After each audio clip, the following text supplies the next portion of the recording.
লাগলে রান্না বান্না নামাজ পড়বো তো বেশি দূর না বুঝিস নাই এখন পরে ফ্যান বাবা কি করতে লেনি লয়ে যা পরে আবার হিন থেকে ফিরে আবার টাইমে হ্যাঁ তারা সারা নামাজের ভিতরে ঢুকাইছে আর তারা আঙ্গ বাসা নিয়ে নামছে হ্যাঁ ভাবিদেরকে হলে পরে কারণে করছি যে আমরা দুজনে তো বাসা তাই শ্যান ভাই খাইতেছে না আমি প্রথম খাইতে হইলে আমি না আমরা একটু কথা বলছি খাইতো না বাদ বাতাছি না আমি বলছি কি ভাইয়ার করতেছি আমি ভাইয়া তোমার লেগে খালি বাধ্য হবো তোমার বন্ধু লেগে বাদ ধরতে পারবো না হ্যাঁ তোমার বন্ধুকে আমার কি এমন জিনিসটা খাওয়া হ্যাঁ লেগে বাদ ধরে বেড়া খাওয়াবো আমার ঠেকা পড়ছে শ্যান ভাই কি আমার লেগে মতো বাদ দেওয়া লাগতো আমি খাইতাম না আমি আপনি দিলেন না আপনি খাইবেন পরে বাদ দিয়ে কি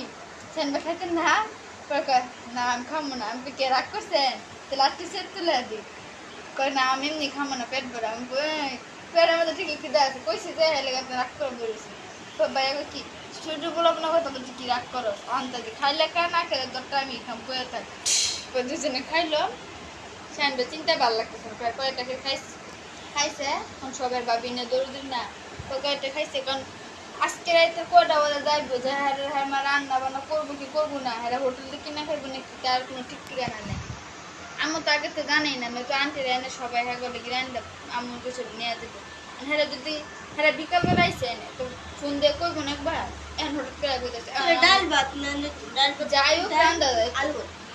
অনেক কি নিয়ে দেবো রান্না আপু করতেছে কিছু রান্না নিয়ে গেলো না আমি আধা ঘন্টার মধ্যে কি রান্না দেবো নয়তো আগে হইলে তো রান্না আমি ভাবির ওষুধ খাওয়াইবো যায় ডাক্তারে এখন কিছু খাওয়াইয়া ওষুধ খাওয়াইতে এলাকা রুটি গলা খুঁজবো রুটি গলা দিতে দেখবো কোন দোকানে আছে সামনে যাচ্ছে দোকানপাট বন্ধ হ্যাঁ ইয়াসিন মামা নিচে নামছিল বলে নিচে নামে বলে দেখছে দোকান বন্ধ দোকান বন্ধ হ্যাঁ যে দিক দিয়ে দোকান বন্ধ না আব্বু খেলে এখন ভিতরে যেন দুইটা দোকান আছে না রিয়া দোকান আর এমনিদের টেবুরের দোকান আব্বু কি কয় এনে দুইটা দোকান খোলা আছে আপনার আইন তুমি আয়